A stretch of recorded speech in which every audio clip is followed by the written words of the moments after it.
तो hello friends, welcome to my YouTube channel. आप लोग ये सोच रहे होंगे कि इतने दिनों तक मैं कहाँ था। दरअसल मुझे थोड़ा हेल्थ इश्यूज थे, इसीलिए मैं वीडियोस बना नहीं पा रहा था। बट आज मैं हाजिर हुआ हूँ एक बहुत ही इम्पोर्टेंट सवाल के साथ। और वो सवाल ये है कि क्या बॉलीवुड हमारे यूथ को ख़त्म कर रही है?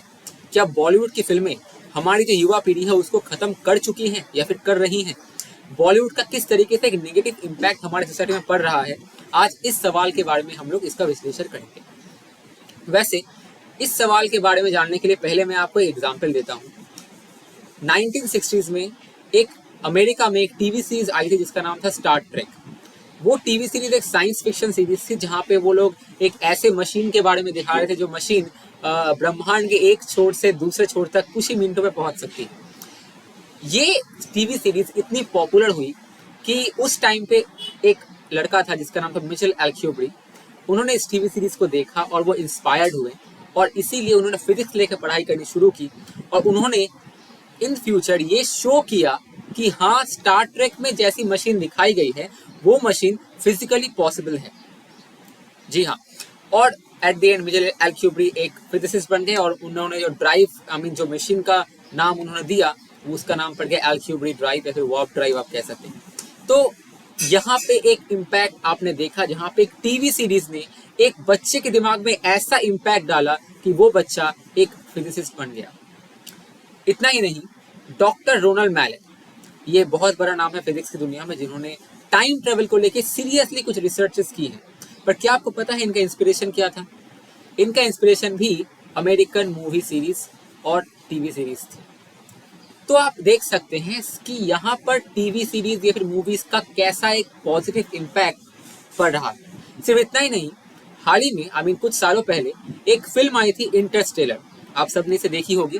इंटरस्टेलर फिल्म में साइंस को इस तरीके से दिखाया गया था ना, जिसमें आपको एंटरटेनमेंट भी मिल रहा था और आपको साइंटिफिक अंडरस्टैंडिंग भी हो रही थी। साइंस की जो भी थियोरेटिकल कंसेप्ट हैं उसको उन्होंने फिजिकली दिखाया कि अगर ये फिजिकली होगा तो ऐसा होगा।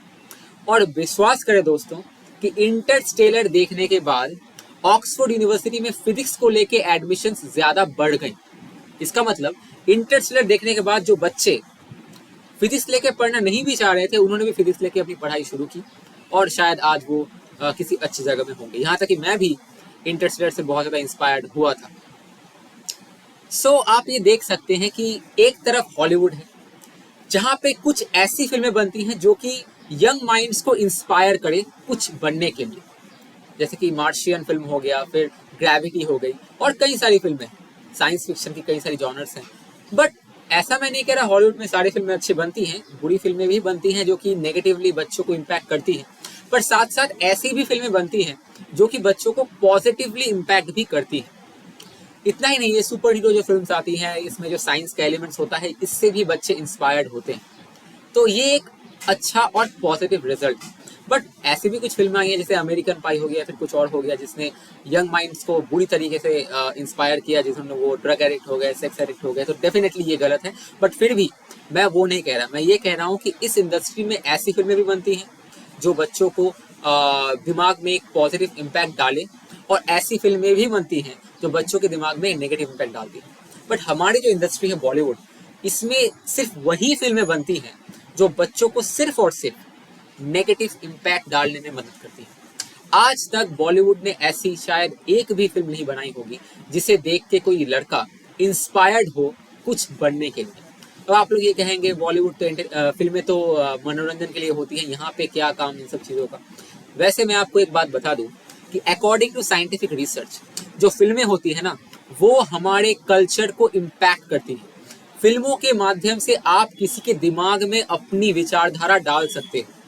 अगर आपकी कोई पॉलिटिकल विचारधारा है तो आप एक अच्छी फिल्म बनाकर उसके ऊपर वो उस फिल्म के माध्यम से आप हजारों लोगों के माइंड को मैनिपुलेट कर सकते हैं। जैसे कि मैं एक आपको एग्जांपल देता हूँ।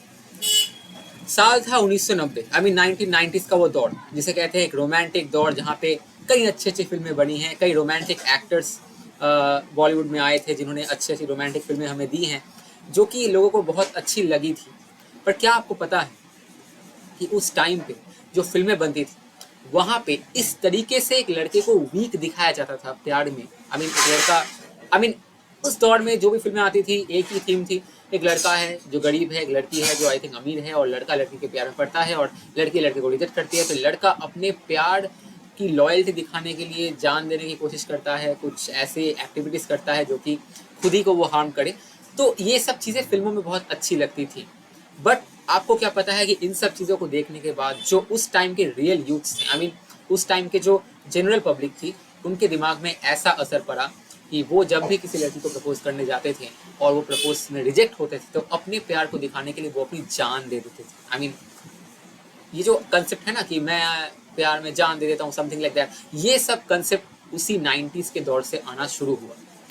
इतना ही नहीं, एक फिल्म थी डर, जहाँ पे आई थिंक शाहरुख खान अपने हाथ में वो किरण या कुछ लिख रहा था। तो ये जो चीज़ है, ये इस तरीके से कल्चरल इम्पैक्ट हुई यूथ में कि उसके बाद से यूथ ने, यानी कि यंग जनरेशन ने यही सब करना शुरू कर दिया रियलिटी में, जो कि हमारे समाज के लिए एक बहुत बड़ा खतरा पैदा हुआ। क्योंकि फिल्म वालों का तो कुछ नहीं जाता, बट जो माएँ हैं उनका कुछ जाता है, उनके बेटे को प्रॉब्लम होती है। तो ये जो एक फैशन और ट्रेंड बनता गया ना, तो ये हमारे इंडियन यूथ को एक नेगेटिवली इम्पैक्ट किया और हमारे इंडियन यूथ्स को आप कह सकते हैं एक तरीके से बहुत ही बुरी तरीके से इम्पैक्ट हुआ। उसी टाइम पे हॉलीवुड में यानी अमेरिका में कुछ ऐसे फिल्में बनी जिसने वहाँ के यूथ को इंस्पायर किया कि वो साइंटिस्ट बने, वो डॉक्टर्स बने, वो एंटरप्रेन्योर बने। और हमारे यहाँ देखिए चीज़ें पूरी उलट, पूरी उलट। तो ये एक बहुत बड़ा डिफरेंस है हम में और उनमें। इतना ही नहीं, उसके बाद जो भी फिल्में आई 90s के बाद, थोड़ी बहुत इधर उधर की फिल्में, रोमांटिक, एक्शन, और सिर्फ इतना ही नहीं, एक्शन फिल्में जो आप कहते हो यहाँ पे, ये फिल्में बच्चों के दिमाग में ऐसे इफेक्ट करती है, ऐसे इलॉजिकल सीन्स हैं जिसका कोई बेस नहीं होता, जिसका कोई सर पैर नहीं होता, कोई कहानी नहीं होती, बस एक स्टार को वर्शिप करने के अलावा कुछ नहीं होता। हॉलीवुड की जो फिल्में हैं वो बनती हैं जहाँ पे फिल्में स्टोरी और कंटेंट पे चलती हैं, स्टार पावर पे नहीं। पर यहाँ पर शाहरुख खान, सलमान खान या जितने भी बड़े बड़े एक्टर्स हैं, अगर फिल्मों की कहानी घिसी पिटी भी रही और गंदी भी रही, जिसका कोई मतलब नहीं है सोसाइटी के साथ, वो फिल्म भी ब्लॉकबस्टर होगी बिकॉज स्टार पावर है। यानी कि हमारे देश में एक ऐसा कल्चर पैदा कर दिया गया जहाँ पे हम लोग स्टार सेंट्रिक हो गए, यानी कि सुपर स्टार्स को देखकर हम लोग फिल्में देखने जाने लगे, ये देखे बिना कि वो फिल्में हमें क्या कहना चाह रही हैं। एग्जाम्पल, एक फिल्म आई थी वीर ज़ारा, जहाँ पे एक इंडियन एयरफोर्स का पायलट, जो कि शाहरुख खान ने जिसका रोल किया था, वो पायलट प्यार के चक्कर में अपने देश को छोड़कर, अपने एयरफोर्स को छोड़कर पाकिस्तान चला गया और उसने नेशनल ड्यूटीज को छोड़कर अपनी प्राइवेट ड्यूटी को सब सर्वोपरि समझा, जो कि ऐसा नहीं है। क्योंकि हमारे एयरफोर्स ऑफिसर्स, हमारे आर्मी ऑफिसर्स के लिए सबसे पहला होता है नेशनल ड्यूटी, उसके बाद वो सब, राइट। पर यहाँ पर उल्टा दिखाया गया, जो कि बहुत ही गलत था। इतना ही नहीं, हमारी जो कुछ और फिल्में आई रिसेंटली, हाल ही में, मैं नाम नहीं लूंगा वरना कंट्रोवर्सी हो जाएगी, इन फिल्मों में आईएसआई, जो कि पाकिस्तान की इंटेलिजेंस एजेंसी है, उनको दिखाया गया, वो अच्छी है। आई मीन रिसेंटली एक बहुत बड़ी ब्लॉकबस्टर फिल्म है, सुपरस्टार थी, बहुत बड़े सुपरस्टार थी, the so called king Khan, की या फिर किंग जिसे हम कहते हैं। उसकी फिल्म में क्या कहा गया, एक डायलॉग था जो मैंने देखा, वो डायलॉग में कहा था, जो वो दीपिका पादुकोण को कह रहा था कि तुमने इंसानियत की खिदमत के लिए आईएसआई को ज्वाइन कर लिया, यानी कि इंसानियत को बचाने के लिए, इंसानियत को सर्व करने के लिए तुमने आईएसआई ज्वाइन की। तो इसका मतलब यहाँ पे डायरेक्टली ये सर्टिफाई दिया जा रहा है कि आईएसआई एक ऐसी स्पाई एजेंसी है जो कि इंसानियत के लिए काम करती है, जो कि हमें पता है पूरी उलट है। क्योंकि रियलिटी में हमारे यहाँ जो भी टेरर अटैक्स हुए हैं, हर जगह आईएसआई इन्वॉल्व रहता है और ये हमारे गवर्नमेंट का ऑफिशियल स्टैंड भी है। तो आप मुझे बताओ, हमारे देश में आईएसआई स्पॉन्सर टेररिज्म फैल रहा है एक तरह से, और दूसरी तरह से ये लोग फिल्मों में ये बता रहे हैं कि आईएसआई एक इंसानियत को ज्वाइन करने वाली एजेंसी, यानी कि अगर आप आईएसआई ज्वाइन करोगे then you are serving humanity. ये कहाँ का लॉजिक हुआ, ये कहाँ की डायलॉग हुई। अगेन एक और जोक मारा था किंग खान ने कि हमारे पास आईएसआई जैसा इतना बजट नहीं है। What does that mean? अरे इंडिया की रॉ या आईबी आईएसआई से बहुत आगे है भैया, बहुत आगे। हम वो तो कुछ है ही नहीं। आई मीन पाकिस्तान या आईएसआई, इनके पास उतना फंडिंग नहीं होता, वो लोग बहुत गरीब देश हैं। We are very rich and very strong and very technologically superior than them, but आप लोग ऐसे हमें दिखाते। एक और फिल्म थी जो जिसे हम लोग ऐसे ऐसे भाईजान भाईजान कहते हैं ना, वो 2017 में आई थी, जहाँ पे वो एक पाकिस्तानी स्पाई और एक हिंदुस्तानी स्पाई के बीच शादी वादी हो गई, वो रह रहे हैं एक साथ, ठीक है। वहाँ पर भी एक चीज़ दिखाया गया जहाँ पे सीख देने के लिए, आई मीन रॉ को ऑफिसर्स को सीख देने के लिए एक प्रैंक किया गया, जहाँ पर दिखाया गया कि रॉ के ऑफिसर्स को थ्रेट है और रॉ और आईएसआई दोनों ही ऑफिसर्स वहाँ पे थे। आईएसआई ऑफिसर्स के पास गन थी बट रॉ के पास डंडे थे, गन नहीं था। तो यहाँ पर भी आपने हमें वीक दिखाया। तो इसका मतलब ये एक पूरी तरीके से पॉलिटिकल एजेंडा है, एक सोच है जो फिल्मों के माध्यम से हमारे देश के युवा के अंदर डाली जा रही है और इनके दिमाग को मैनिपुलेट किया जा रहा है, ताकि हम अपने दुश्मनों को पहचान ही ना सके कि कौन हमारे शत्रु हैं और कौन हमारे मित्र हैं। तो मैंने क्या कहा था थोड़ी देर पहले कि पॉलिटिकली भी एक इन्फ्लुएंस करने के लिए फिल्मों का इस्तेमाल किया जाता है हमारे देश में, जो कि बहुत बड़ा खतरा है हमारे समाज के लिए। वैसे ऐसी कई सारी और एग्जाम्पल्स हैं जो कि आज के वीडियो में डिस्कस नहीं करूंगा, क्योंकि अगर मैं करता रहूँगा तो पूरा 6 घंटा लग जाएगा पूरे एक एक करके लिस्ट दिखाने में। सिर्फ इतना ही नहीं, और भी बहुत सारी चीज़ें हैं। अपनी विचारधाराओं को लोग इम्प्लांट करते हैं, एंटी नेशनल से विचारधारा इम्प्लांट करते हैं जो कि देश के गवर्नमेंट स्टैंड के विरुद्ध है, उसे इम्प्लांट करते हैं फिल्मों के माध्यम से। और यही वो कारण है कि हमारी जो फिल्में हैं हमारे सोसाइटी को पॉजिटिव नहीं बल्कि नेगेटिवली इम्पैक्ट करती हैं। आज तक इन सुपरस्टार्स ने ऐसी कोई भी फिल्म नहीं बनाई जो कि हमारे यूथ को इंस्पायर करे। अब आप कहोगे 3 इडियट्स क्या था, तो मैं आपको बता दूं 3 इडियट्स में बड़ी चालाकी से इंजीनियरिंग का एक नेगेटिव एस्पेक्ट दिखाया गया था, जो कि ऐसा नहीं है। मैं ये मानता हूँ कि एक प्रेशर आता है परिवार से, इंजीनियर बनो, डॉक्टर बनो, ये सब प्रेशर होता है, बट फिर भी जिस तरीके से आमिर खान ने इंजीनियरिंग को दिखाया है वो पूरी तरीके से गलत है। बहुत सारे ऐसे लोग मिसकंसेप्शन में रहते हैं कि शायद किताबें पढ़े बिना भी आप बड़ा कुछ कर सकते हो, बट ऐसा नहीं है। वहाँ पे आमिर खान ने इस तरीके से चीज़ों को दिखाया है ताकि लोगों को ये विश्वास हो कि किताबी पढ़ाई मत करो, किताबें छोड़ दो, किताब को छोड़ के नेचर को देख के पढ़ाई करो, you can be a scientist. पर ये गलत है। दुनिया में ऐसा कोई भी साइंटिस्ट नहीं जिसने किताब नहीं पढ़ी हो। किताब पढ़ना इंपॉर्टेंट है भैया, हाँ, रटना अच्छी बात नहीं है। अगर आप किताब पढ़ते हो और किताब पढ़ के समझते हो then it is good, but किताब पढ़ के याद करना, रटना, ये सही बात नहीं है। तो किताबें इंपॉर्टेंट हैं, किताब पढ़ना भी ज़रूरी है। और एक वो था डेफिनेशन वाला इंसिडेंट जहाँ पे कहा था व्हाट इज़ मशीन, तो वहाँ पे आमिर खान जिस तरीके से आंसर दे रहे थे वो बिल्कुल भी सही नहीं था, वो गलत था। आप जो कह रहे हो ना वो नॉर्मल आदमियों को समझाने के लिए या फिर दोस्तों को समझाने के लिए ठीक है, बट जब आप टीचर के सामने खड़े हो वहाँ पे आपको फॉर्मली आंसर देना है, रटना नहीं है। जो रस्तोगी ने जो वो एक और था ना, रस्तोगी नहीं, एक और था जो रट के सब बोलता था, वैसा भी नहीं है, वैसा गलत है। आपको अपने भाषा में सही ढंग से साइंटिफिकली और फॉर्मली से समझाना पड़ेगा सर के सामने, ये नियम है। आप इसको लेकर मैनिपुलेशन नहीं कर सकते। 3 इडियट्स में पूरी तरीके से इंजीनियरिंग का एक नेगेटिव एस्पेक्ट दिखाया गया, जिससे कि लोगों के प्रति इंजीनियरिंग को लेकर एक नेगेटिव माइंडसेट क्रिएट हुआ, जो कि बहुत ही गलत है। बिकॉज निकोला टेस्ला जो बहुत बड़े जीनियस हैं वो भी एक इलेक्ट्रिकल इंजीनियर थे, mind it.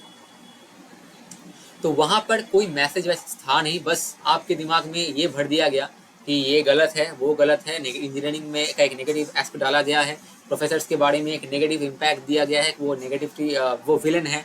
Along with that यहाँ पे ये भी कहा गया है कि किताबें वताबें मत पढ़ो, बस नॉर्मली पढ़ो तो आप सब कर पाओगे, ऐसा भी गलत है। किताबों के बिना आप आगे नहीं बढ़ सकते। किताब बहुत ही इंपॉर्टेंट है, वो फर्स्ट पॉइंट ऑफ कॉन्टैक्ट है आपके और आपके स्टडीज़ के बीच। तो आप ये पीके में आप कहते हो अच्छा मैसेज था, वो भी गलत मैसेज था, अच्छा बिल्कुल भी नहीं था वो। बिकॉज वहाँ पर जिस तरीके से सब कुछ शो किया गया है उससे लोग हर्ट हो सकते हैं। हर एक लोगों की अपनी अपनी मान्यता है, आपको किसने अधिकार दिया है कि आप उनकी मान्यता पे अटैक करें। अगर उसे लगता है कि ये गलत है वो उसका पर्सनल विचार है, अगर उसे लगता है ये सही है उसका ये पर्सनल विचार है, वो खुद एक्सप्लोर करेगा, खुद प्रूव करेगा सही है या गलत है। आप कौन होते हो फिल्मों के माध्यम से हजारों लोगों के ब्रेन को मैनिपुलेट करके उन्हें चेंज करना।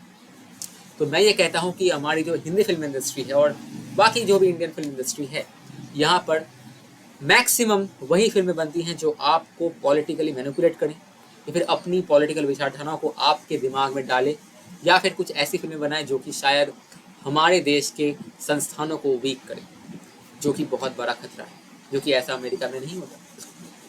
अमेरिका में आज तक कोई भी ऐसी फिल्म नहीं है या फिर कोई भी ऐसी फिल्म नहीं बनी है जिसमें उन्होंने ईरान और रशिया को अच्छा दिखाया हो। बट इंडिया में ऐसी कई फिल्में बनी है जहाँ पे पाकिस्तान को और उनके लोगों को बहुत ही अच्छा दिखाया गया हो।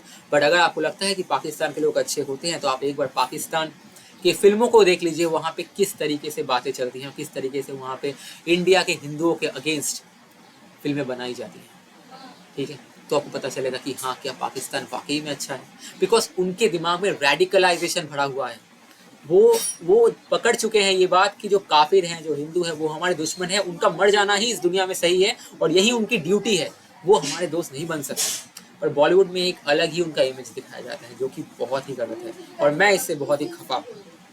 सो आई थिंक आज का सवाल जो मैंने पहले पूछा था कि क्या बॉलीवुड हमारे यूथ को एक नेगेटिव इम्पैक्ट करता है, तो जवाब है हाँ, ज़रूर। इसका विश्लेषण मैंने पूरा आपको करके दिखाया है और यही वो माध्यम है जहाँ पे हम लोग अपनी आवाज़ें बुलंद कर सकते हैं। तो विदा लेता हूँ आज के लिए, मिलते हैं अगले एपिसोड में एक अगले सवाल के साथ, जहाँ पे हम लोग फिर से समाज के लिए कोई एक अच्छी सी जो भी प्रॉब्लम है जिसे सॉल्व करना चाहिए, उसको हम लोग उजागर करेंगे। धन्यवाद, टाटा, गुड बाय एंड शुभो सप्तमी। और एक और बात, मैंने हिंदी क्यों चूज़ की, क्योंकि मुझे लगा कि मेरे सारे ऑडियंस इंडिया से हैं, तो इसीलिए मैं हिंदी से मैं आप सबसे बात करूंगा, इंग्लिश में नहीं। So good bye.